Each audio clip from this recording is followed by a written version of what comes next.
Matapos magdawit ng ilang senador sa katiwalian, hiniling ni dating DPWH Engineer Bryce Hernandez na mabigyan siya ng proteksyon at mailipat sa PNP Custodial Center.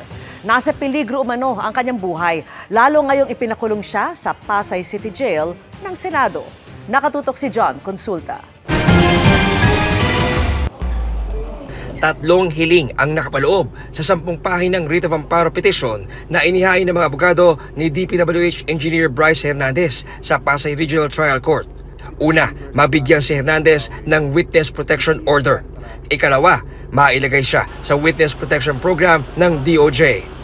At panghuli, mailipat ang kanyang detensyon mula Pasay City Jail papuntang PNP Custodial Detention Center sa Camp Crame. Ayon sa kanyang abogado na 3 oras na kausap ni Hernandez kanina, nasa peligro ang buhay ng DPWH engineer sa Pasay City Jail.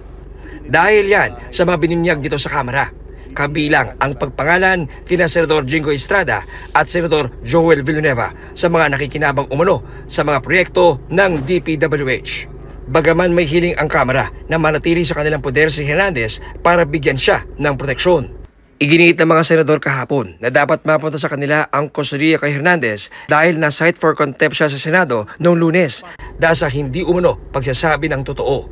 Mosyon nila kahapon, ilipat si Hernandez sa Pasay City Jail na kahapon din ipinatupad. Right after the revelations were made, the threat became exponential.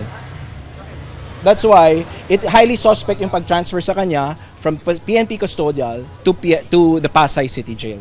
The movant ay isang tao na si Bryce mismo ang nag-akusa. So this is not speculative. This is real. There is a threat and there is a threat sa security ni Bryce.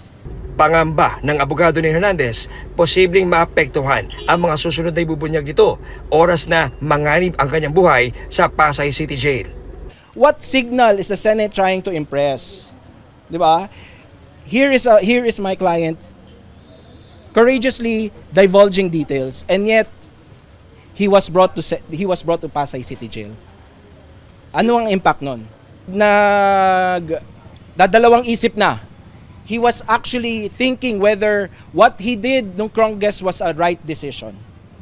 Samantala, magpapadala ng sulat sina Bicol Saro Party List Representative Terry Ridon para iapila ang paglipat kay Hernandez. We have every reason to fear for the life of Bryce Hernandez in Pasay City Jail. He is at the center of being accused. Si Senator Jingo Estrada and Senator Joel Villanueva in the greatest corruption scandal of this decade. Para sa GMA Integrated News, John Consulta, nakatutok 24 oras.